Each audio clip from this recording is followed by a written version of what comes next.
everybody. Thanks for coming back from the practical sessions and joining us. We are going to be talking about the physical cliff facing school districts around the country. And in case you weren't paying attention to the numbers, the federal government issued 3 tranches of funding. It was $190 billion for school districts. That money needs to be committed by September 30th, 2024. Many districts used that money to invest in infrastructure, but many other districts also use that money to invest in interventions for their students. And those in particular required humans to deliver those interventions, and many worry how they will pay for those humans moving forward. There's a recent report nationally that looked at which states will have the hardest time facing that federal cliff for a variety of different reasons. And for our colleagues here from Alabama, Louisiana, North Carolina, and Tennessee, we are among the top 15 facing facing those challenges.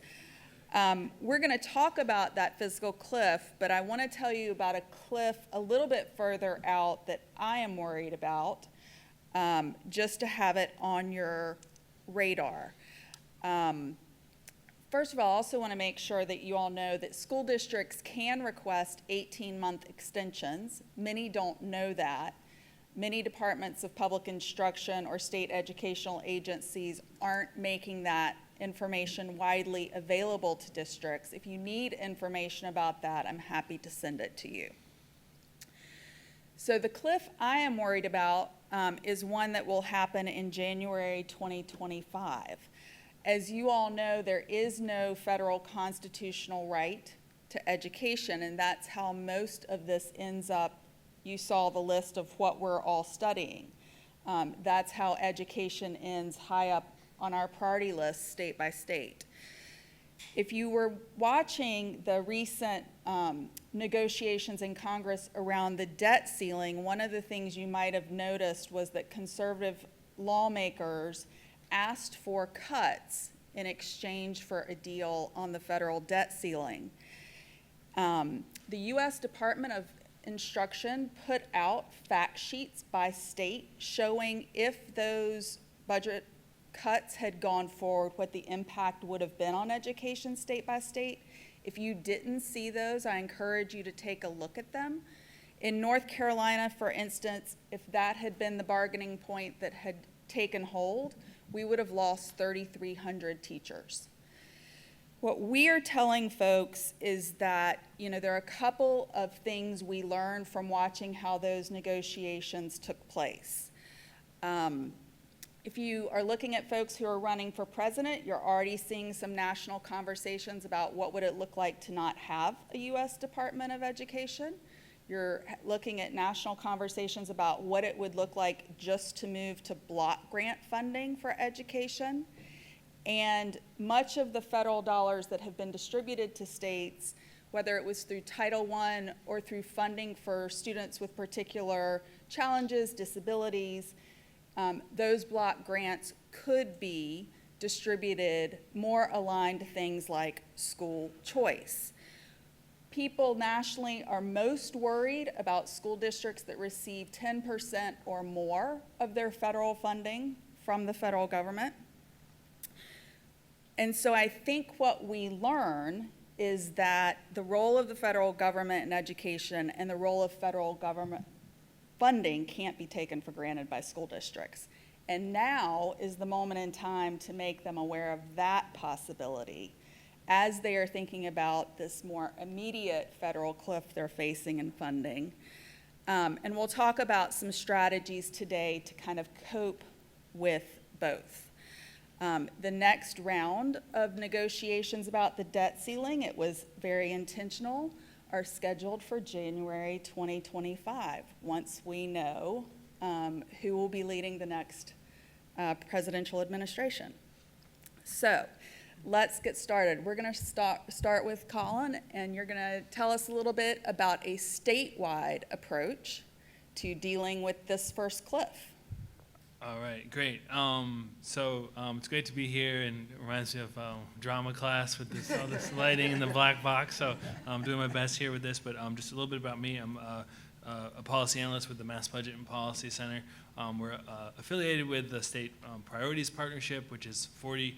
There's progressive budget and tax organizations in 40 plus states, so your state probably has one, and so here we are across Massachusetts. So excited to be here, and I will say, I mean, we are in Worcester, so I will say this is a very Massachusetts-centric story, so I'll start with just kind of where we are and where the COVID relief funding found us, and now where we're heading in that cycle. So I won't do all the history, but the most recent sort of cycle of K-12 funding reform in Massachusetts kind of goes back to 2013, 2014, where it had been 20 years since our Ed Reform Act of the early 90s, and there was a sort of growing coalition and set of groups, our administrators, our superintendents, our unions, all realizing like, okay, the funding formula we passed in 1993 no longer does all the things we wanted it to do 20 years ago and needs to be modernized.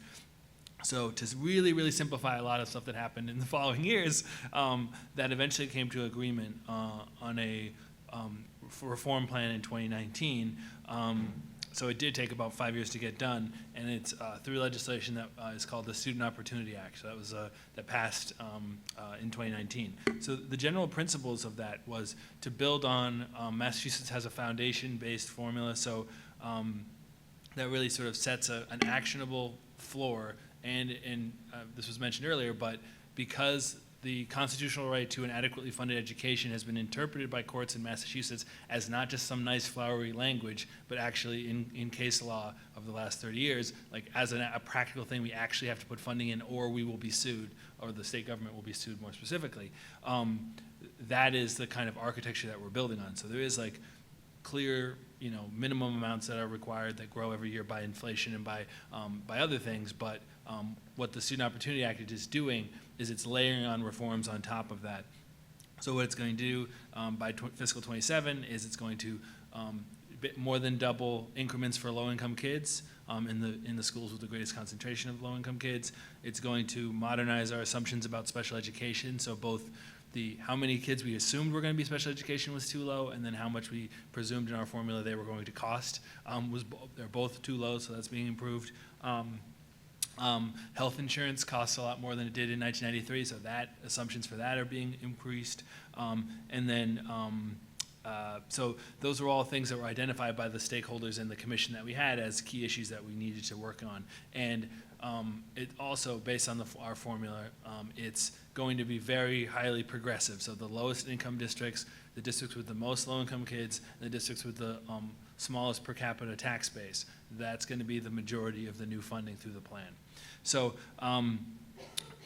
when it was enacted, we were talking about adding $2.2 billion in new aid, of which about 1.5 was natural growth, and 1.5 was the reforms, and then $700 million was sort of natural growth and inflation that would normally happen. So we were all great. We just passed the bill. We spent 5 years working on it. Like tons of work went into it. We're feeling great.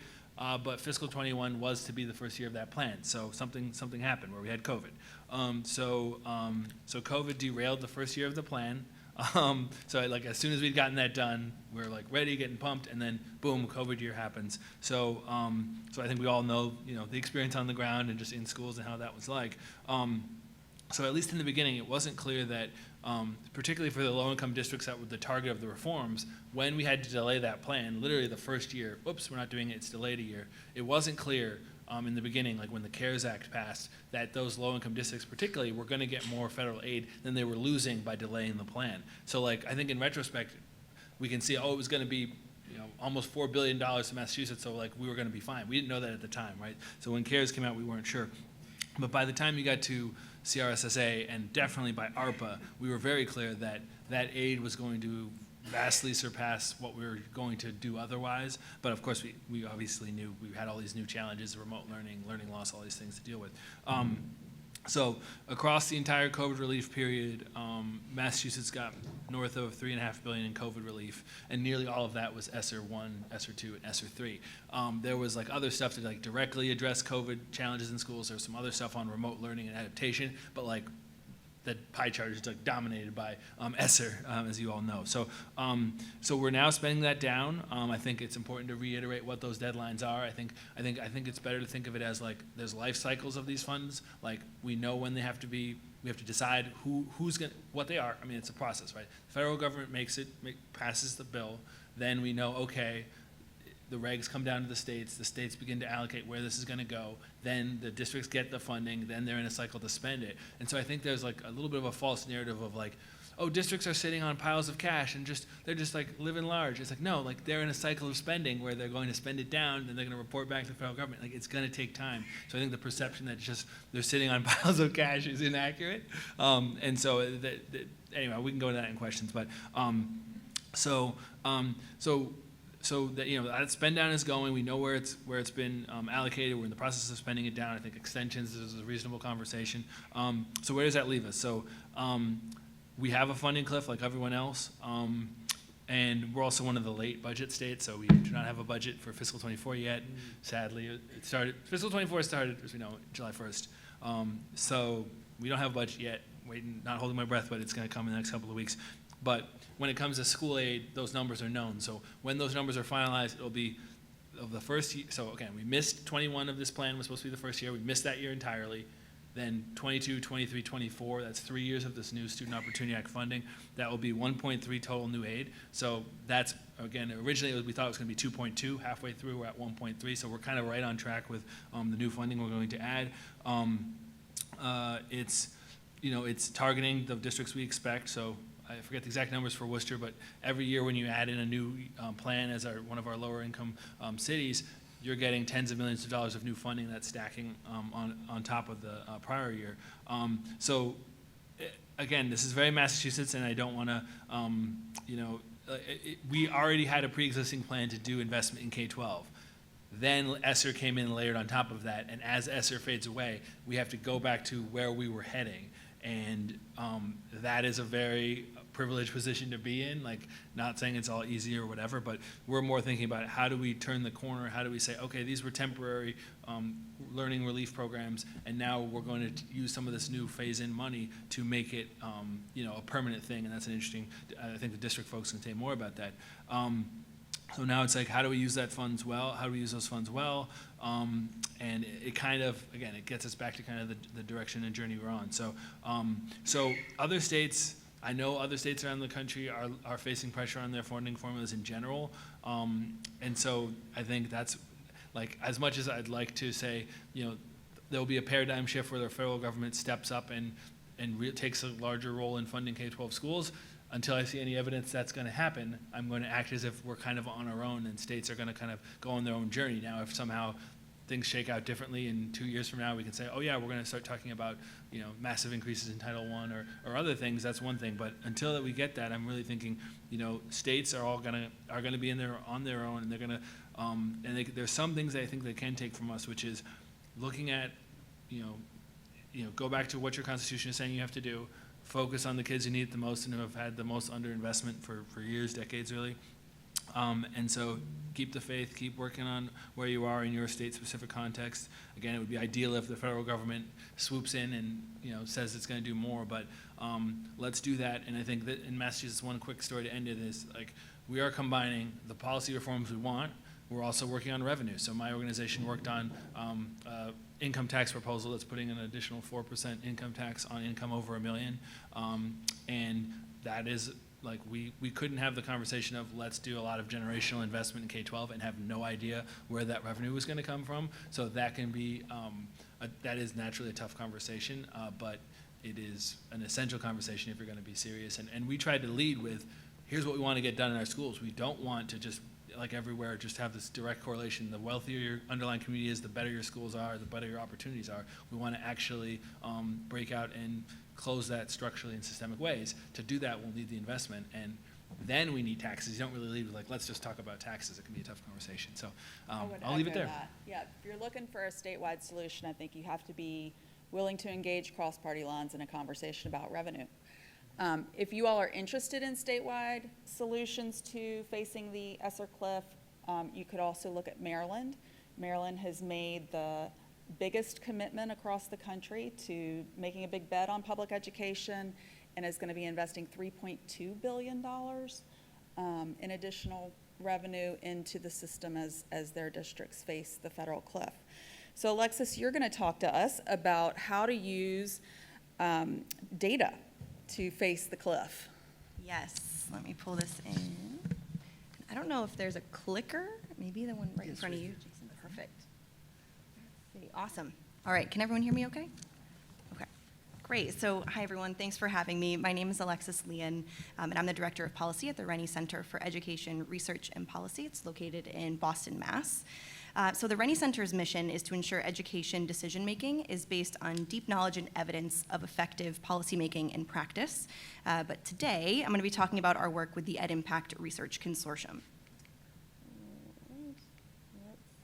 There we go. So the EdImpact Research Consortium is a partnership among the Rennie Center, Education Resource Strategies, or ERS, the Mass Business Alliance for Education, and the Ceres Institute at Wheelock College at Boston University. So the state of Massachusetts received roughly $2.9 billion in federal funding through ESSER funds to assist students in schools from recovering from the effects of COVID. About 90% of these funds have been or will be provided directly to districts, which we know need to be spent down by September of 2024. All right. I don't know if I'm controlling this or if someone else is. You're directed over that way, and it's the down button. All right. Whoop.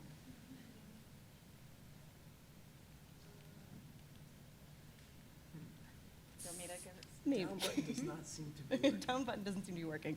That's all right. Am I pointing it at this side? Yeah. Whoop. Is this There the we right go. side? She's One just- more. One more. Yeah. There we Perfect. go. Thank you.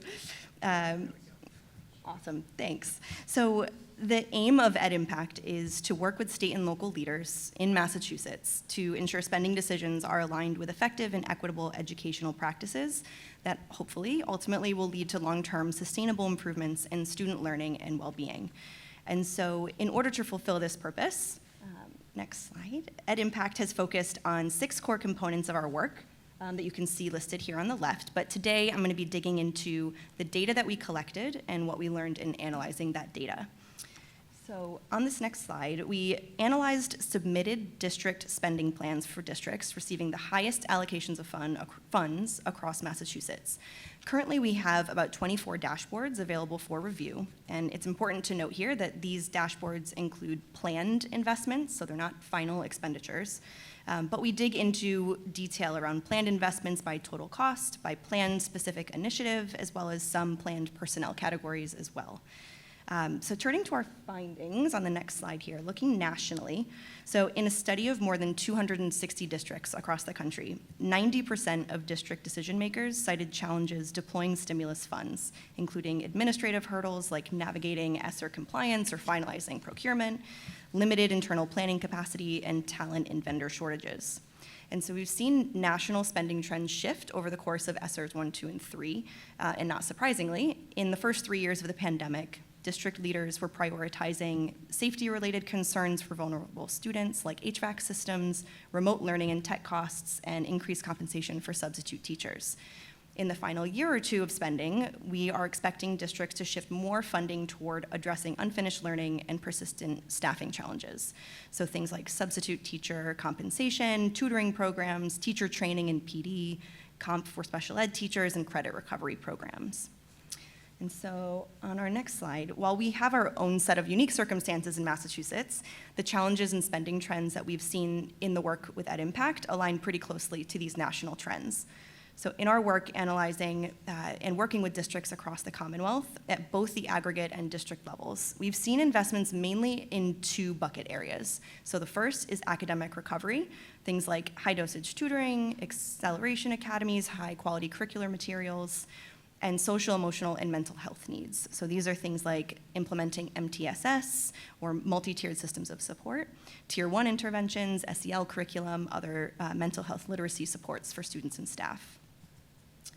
So on the next slide, so as of this month, and Colin talked about this a little bit, ESSER $1 have been spent down. That was due to be claimed by last September in Massachusetts. 82% of ESSER 2, which is due this coming September, have been claimed, and 33% of ESSER 3, which is due to be claimed by next September, has been claimed. So on this next slide, there's an enormous amount of money to still allocate in Massachusetts, and districts, as we'll hear, are working incredibly hard to make really difficult strategic final decisions as wisely, efficiently, and urgently as possible. And we've worked with a lot of these districts who are diligent in their work, and it's exhausting. There is low staff capacity, and they're doing their best on a very short timeline to make really difficult decisions. So on this next slide here, to conclude with just a couple takeaways from our work with districts. First, we found it's really important to prioritize a coordinated state-level approach to better understand which ESSER investments across districts had the largest impact on student learning and identify opportunities with whatever funding will come next to scale them. Districts have really benefited when they prioritize a small number of high-leverage priorities instead of spending all of their time and energy on multiple, really focusing in on a few priority areas. Efforts to strengthen belonging and connection have really been key to improving student well-being. To improve instruction, districts should really pair high-quality instructional materials with robust ongoing implementation support. Tutoring programs have had a really significant impact on academic acceleration, but really important to focus on depth over breadth in those tutoring programs. And districts can work to combat data overwhelm by narrowing their focus to a limited set of actionable indicators. So last, just to wrap up, looking ahead at EdImpact and the Rennie Center specifically, really look forward to continuing our work alongside districts to learn and to ensure that those strategies, initiatives, and decisions being made with both ESSER funds and beyond are impacting students and staff equitably and effectively. So thank you.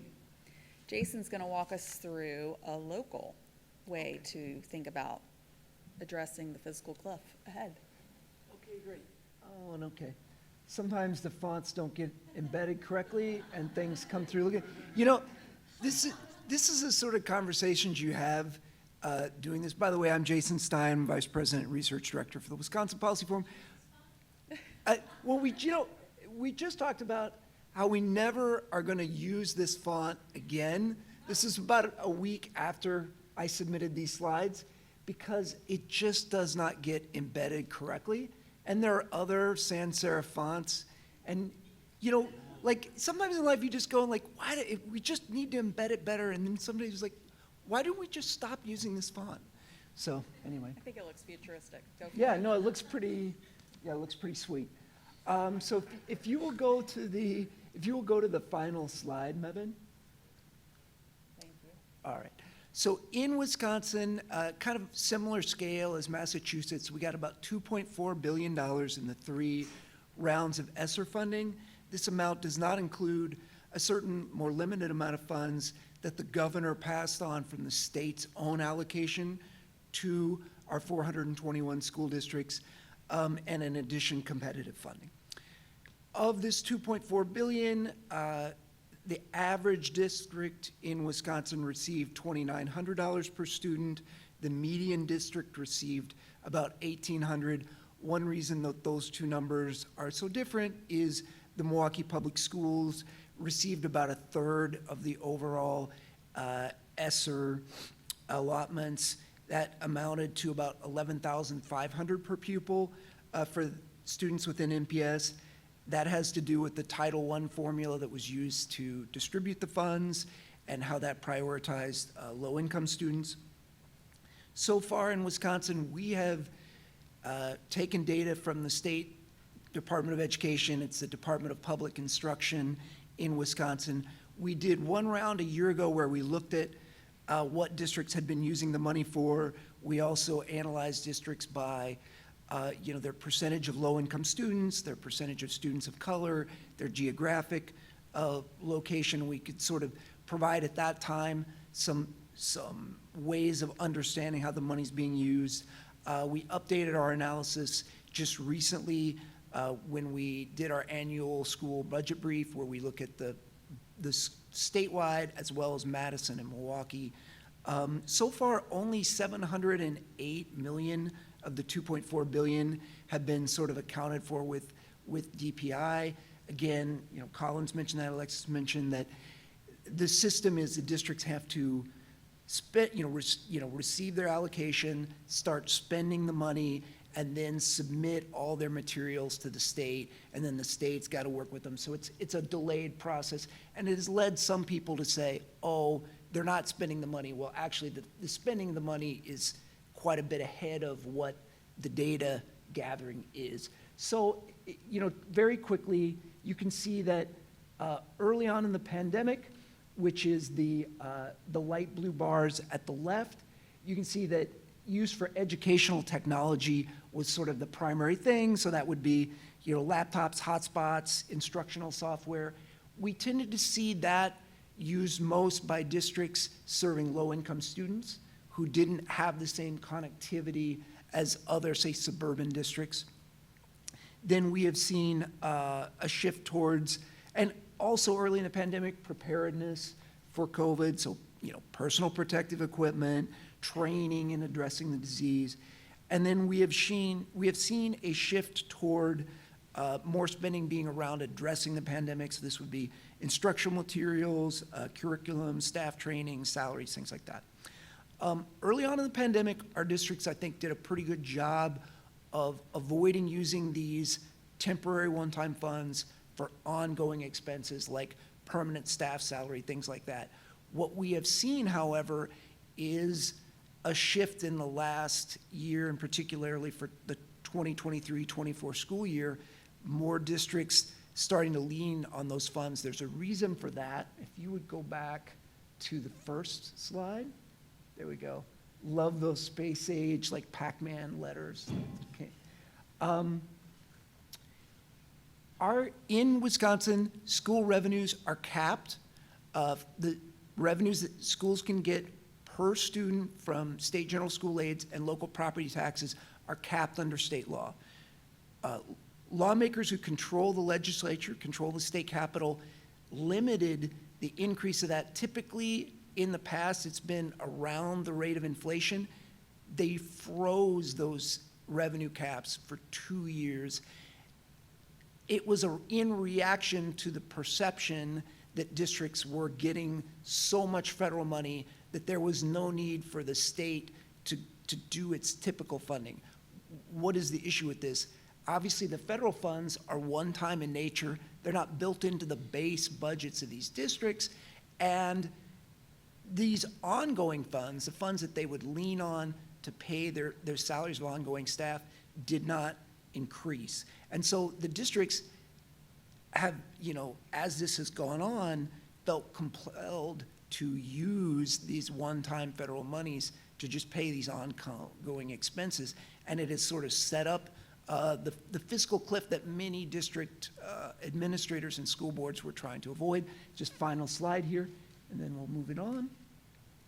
Here's the per pupil increase in these revenue limits by year. And you can see that for 22 and 23, it's 0. It is going to be $325 per pupil in the next 2 years of our budget, which is about 2.7%. But what happens, we were in a world where inflation topped 8%. And so, and inflation is still above 2.7%.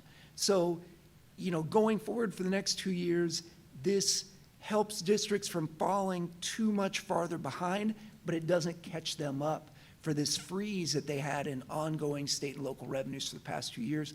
So that's going to be a considerable challenge.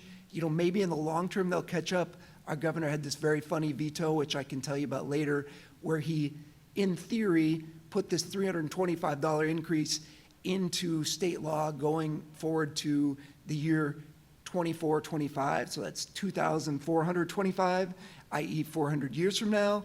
It's a fun story if you want to hear more about that.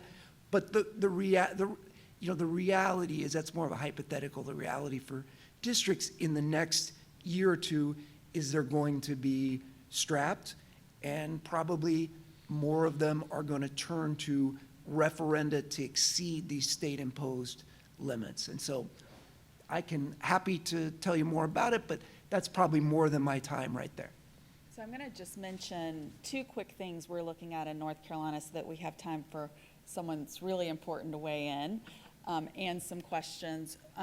In North Carolina, districts, in addition to facing this federal cliff, our legislature is likely to pass the largest expansion of school choice that we've had, and so they will also be facing a loss in many districts of average daily membership. To cope with both of those things, we've been doing research on fund balances.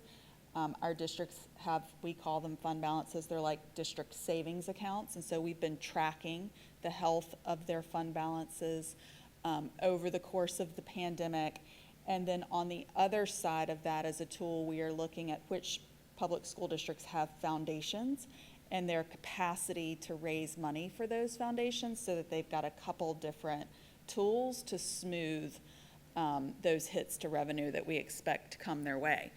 And with that, one of the things we love to do is ground this research in like the practical everyday reality. So Sara is an actual budget director of a district. So tell us how we actually should we be thinking about this. So, Sara Consalvo, I'm the budget director of Worcester Public Schools. I'm here to give you the actual boots on the ground every day. What I'm going to do is just give you a general overview, because I feel like we could sit and talk for days on everything that this district has done. I think I have like 4 minutes. So the couple slides that you're going to see, this is number one, but I brought 3 slides.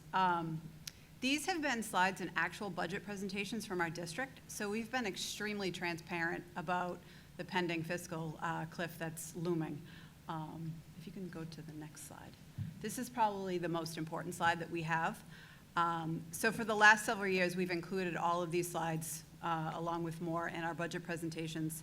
And just in our general discussions about budget, we do an annual resource allocation with our department heads, our principals, and this has been first and foremost of the conversations. We actually have a section specific in our budget book that addresses ESSER. This slide is actually from that as well. So similar to what Alexis mentioned, we're really a poster child of her research. ESSER 1 addressed the immediate needs of the pandemic, the PPE supplies, the cleaning supplies, ventilation maintenance, technology, students. We went to a one-on-one district, which we were not previously to the pandemic, and also connectivity for the students in Worcester. We had a lot of students that did not have the ability to connect in their situations wherever they were living. ESSER 2 and ESSER 3. Sustainability of positions, which I'm going to talk about next, but nursing services for our medical waiting rooms, mental health supports, additional technology. We had a lot of educational applications that we used for the remote learning, mandated learning. We purchased curriculum. We also created, upon the return of school, we created after-school programming to address the learning loss, along with summer programs. And actually, if anybody follows us on Twitter, we had a great section Friday afternoon of one of our STEM programs in the elementary school right down the road. We also significant ventilation upgrades with the city of Worcester. We are essentially upgrading ventilation systems in almost every one of our school locations.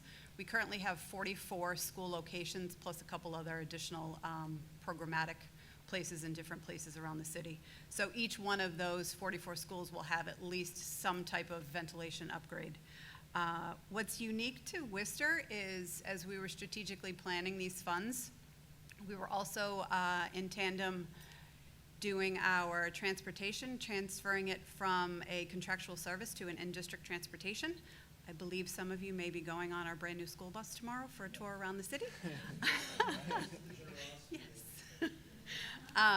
So as we were going through the budget and making these decisions, we approached DESE, Department of Elementary Secondary Education, to say, hey, we'd really like to purchase school buses out of ESSER 3 funds.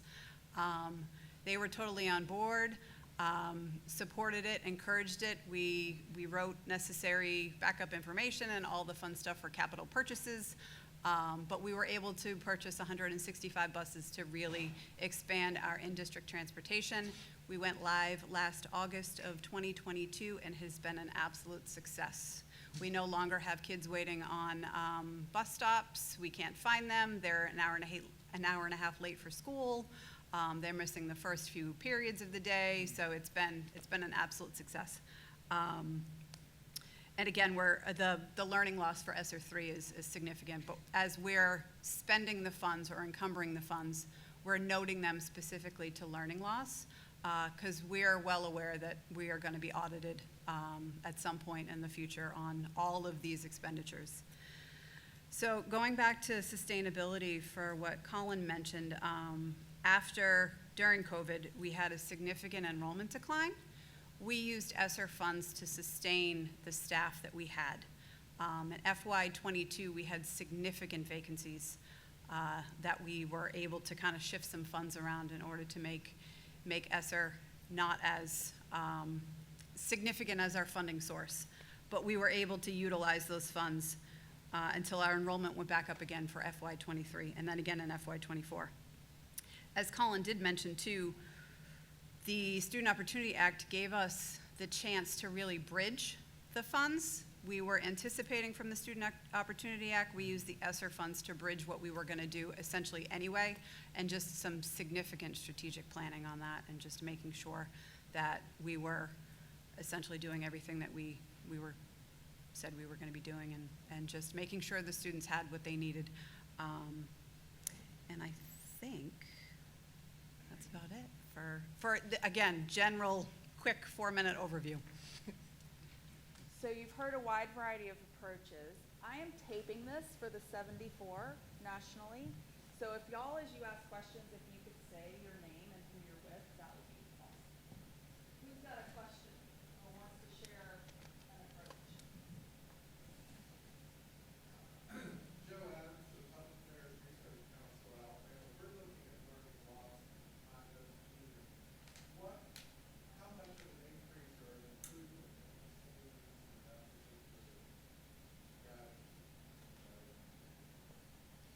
Yeah, so I can speak broadly. I would say it varies. What we have seen in our research has varied greatly across districts. I would say the one quick little takeaway that we had found, we saw the biggest jump in acceleration academically when tutoring was a longer period of time, so 60-ish plus more minutes, not like the quick hit 20, 30 minutes, and focusing on depth in a subject over a 4 or 5 different subject tutoring program. So that's like a general theme that we saw, that if folks were going to implement tutoring programs, that high dosage, high impact, deep on one subject, and often was where we were seeing the biggest growth for students. But I don't know if folks have any other thoughts on that. If you're interested in high dosage tutoring, Brown University pulled states together that were experimenting with high dosage tutoring. North Carolina made a significant investment and started what's called EdCore to deploy tutors to all the school districts. But the research that they have done and the protocols they've established to make sure investments are made in programs that are effective is worth taking a look at. Jeff Ornstein, the Economy League of Greater Philadelphia. This is for you, Sara. Have you seen a return to pre-COVID enrollment in the Worcester School District? Yes. What's your head count?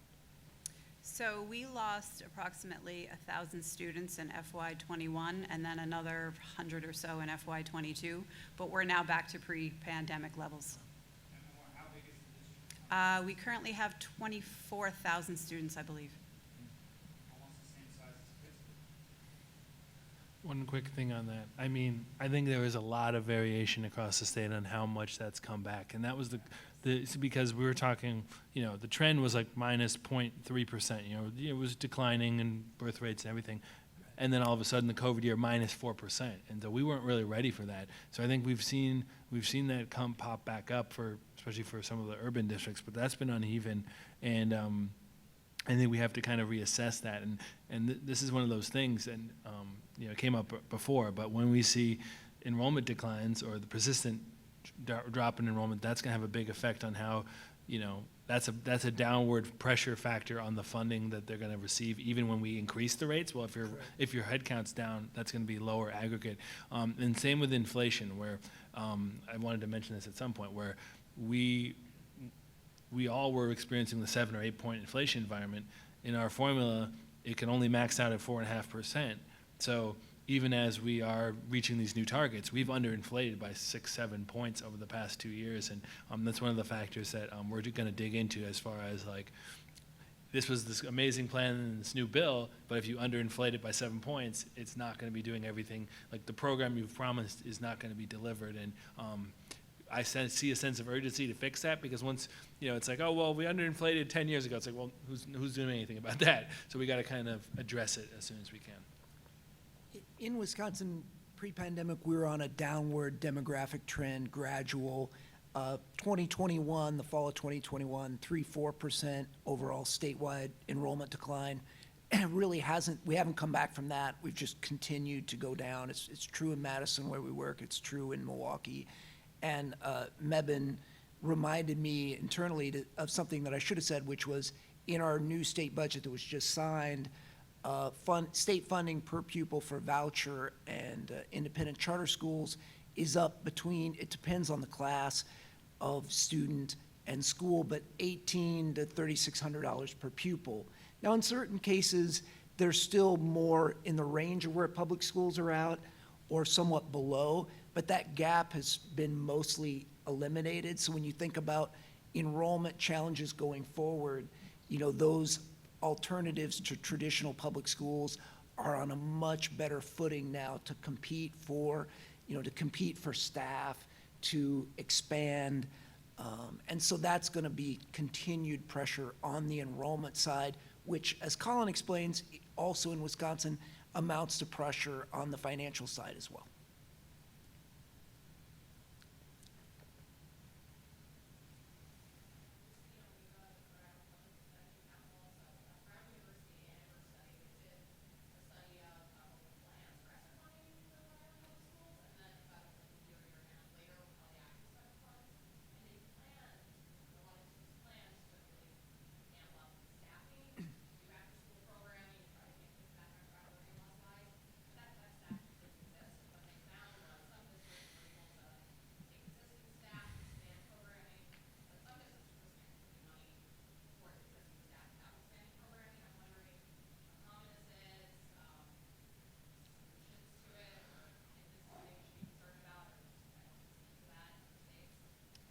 So for Worcester, we used in-staff, paid them additional contractual hourly rates at the end of the day, summer programming. Recently, Worcester just signed a new collective bargaining agreement, which almost doubles those rates. So we had no problem staffing this summer. Yeah, just one quick thing. I mean, one of the districts I think was featured was Salem, and I think what they ended up doing was, like, and it seemed like crazy, right? They ended up paying like extended time and after-school teachers like $40 an hour, and that was like they were only able to do that temporarily, but it also kind of gets at like, you had all the districts all receiving this infusion of funding, which means they're all searching for teachers to do enrichment and support, which means you're completely supercharging that whole system, well beyond what we've built it to do. So I think at least in the short term, I was okay with the idea of like, okay, if it's going to take $30, $40 an hour to get this going, like, this is a temporary expiring funding source, let's get it done. There weren't that many districts who were willing to do that. So, like, for example, in Boston, there was all this coverage of like, why can't we get kids in summer programs? Like, what is going on here? And so if we're thinking about sustainability, I mean, we do have to get to the point where either you're being upfront and saying, okay, our existing staff's going to be contracted to do more and do longer. If we're being realistic, like, do our teachers have the ability to do another shift at the end of the day? They probably don't. So we do have to get much more serious and intentional about that extended time after school environment, and to the point where it's not just like I was an AmeriCorps member who worked with middle schoolers and high schoolers in my first couple years out of college, and like the AmeriCorps stipend is either like at poverty or close to poverty, and that's not going to, in this economy, you're not going to be getting high quality tutoring and extending time and enrichment for poverty level salaries. So you're gonna have to get very serious, and then hopefully it's like this is integrated with the school, and it's also a pipeline for future educators, so that you're saying like, this is a real job, it's really important, it's playing an important role, and there's a pathway. And it is a very tough policy area. And it's also a little bit tied up in the intersection between the K-12 system and the early childhood system, because a lot of our after-school providers exist in that early ed system, which is a whole nother conversation we can't have on this panel, but you gotta kind of professionalize it. Yeah, we haven't seen as much in Wisconsin of the investment in tutoring, or, summer school enrollment is still below in many cases where it was in 2019. That's the case for MPS, the Milwaukee Public Schools. So we see a lot of the funding like HVAC, curriculum, things like that, which, the fiscal analyst in me loves to see it because it's a one-time use of one-time money, and it's terrific. But the part of me that wants to see our kids catch back up, I'm very concerned, because I feel like that they need that face time with an adult who is going to catch them up on what they missed. And I think that has been a really tough sledding to try and make that happen. So just to follow up to that, our district has really strong community partnerships. So for instance, this summer, as an example, we have a program at the Boys and Girls Club. So the Boys and Girls Club run the program, but we have staff that go and do targeted intervention with the students. So building a strong community engagement with your community partners is probably key too.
That is spot on, Eric, yeah. Again, your urban districts with high poverty levels, received a lot of funding. And then there was also certain minimum amounts per student, the way our formula played out in our state. So very small rural districts also did pretty well on a per pupil basis. And it was, again, and in some ways, a wealthy suburban district is, the district that has the most resources. So it's maybe not people's first concern about those districts, but they didn't receive very much funding. They couldn't just increase their local property tax, which they had the property base. So if they wanted to pay their teachers more to keep up with inflation, in many cases they had to go to referendum to do that and ask voters to, raise their own property taxes to do it, which in many cases the voters agreed to do. But it was still, a process that they had to go through that they wouldn't have otherwise done. Quick question, probably more of Alexis and Colin. Worcester really exemplifies aged urban school infrastructure, and getting away from ESSER for a minute, but I see the beginnings of an emerging conversation and attention to school facilities in urban centers. Yeah. And I'm wondering if maybe there's some ongoing responses we can talk about as well, because like HVAC came up. My daughter went to school in Worcester with a boiler that's older than I am, and Yeah. that's not really an option. So. Yeah, I mean, there's still, these are definitely issues that we're thinking about, and like we just quickly, like rural schools in Massachusetts, we do not have that figured out with the demographic changes and everything that went on in the last couple of years, even despite the the urban bias a little bit in where our kids are enrolled. But as far as the capital funding picture and the building fund picture, there's a lot to do. We have a statewide school building authority that basically it has a funding source that's tied to the state sales tax, but as you know, only government nerds would know, but like the sales tax base and the amount of goods that are falling under the sales tax is declining over time, and so we're talking about like a $1.2 billion capital fund that the districts can apply to, but we're in a world where a single high school project has cost $400 million in our state. So we are seeing, I think that's the next frontier of where we need to look, because we're seeing massive divergence. So I live in Watertown, which is a Boston suburb, and we've done 3 school projects. It's obviously tied to housing wealth as well, because you have this greater tax base, so you can just, effectively you just do local overrides, and you decide to build a new school. And since you're like, here in Massachusetts, like Cambridge, the high income suburbs, they can just go ahead and just do the building projects, and they can wait around for the state authority to say, oh yes, you're going to get funding for this project or not for the other ones. But our lower income districts are not in that situation. So we are going to see, I think we have a major challenge of dealing with this. And even the Student Opportunity Act, that's all operating funds. So we have not figured out how to have more equity on the capital side, and that's going to become more obvious over time. There's been solutions in other. I think we need to bring it more into our state's capital plan. We need to really look at the adequacy of that revenue. So like a penny on every sales on the sales tax is not anywhere near what we need in this world, at this modern world, especially with like construction, supply chains, all those issues. So again, like we've had wealthier suburbs around Boston be able to do like $400 million, like Somerville, for example, is one of our it's a community that like at least 20 years ago was seen as not a great place to live. Now it's like in this inner core of Boston. It's extremely expensive. So they're just going ahead and building a huge high school, and it's wonderful for those kids. But we've got to really address it at the state level. And I hate to leave with something that we just don't have an answer for, but we just really haven't gotten to that level. And it's probably one of the next frontiers. Rural school. Making sure that the existing plan works, and that's going to be a big one. But rural schools, school capital, there's going to be a bunch of things that we need to work on. And it'd be wonderful if our federal government came in and wanted to do more on that, because we do need a revenue source for that. Yeah, there's a lot of, the revenue conversation, I think there is, the fundamentals are, it's really all income tax, and I'm sorry for the non-income tax states, that's very tough.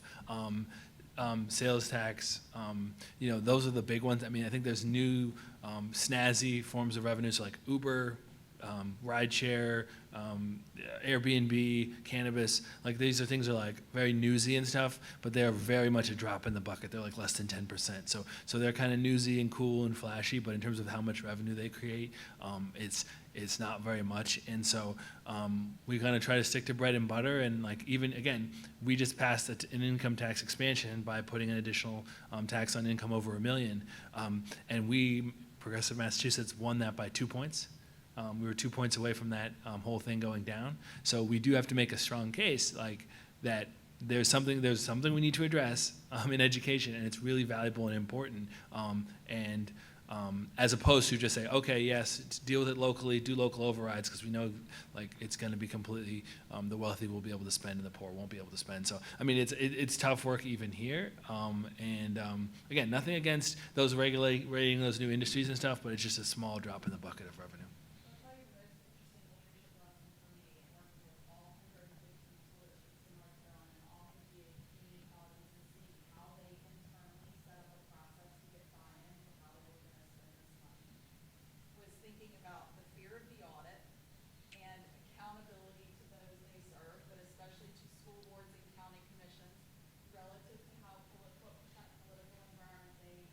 They live in, and yet who is really motivated to try to figure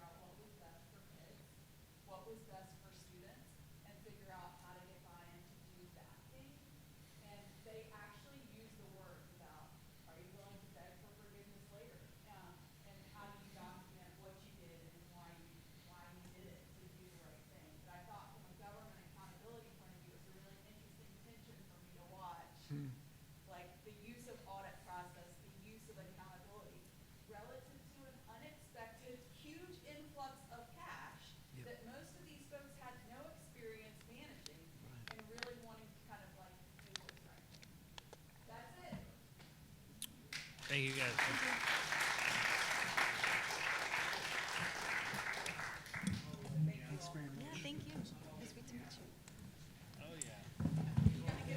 All right, so we're going to take another break until 3:30. Just recap so far today. We've talked. We heard some cool stuff about the GRA from Ryan. We've talked some cool stuff about housing and zoning and overlay zones and stuff, transportation.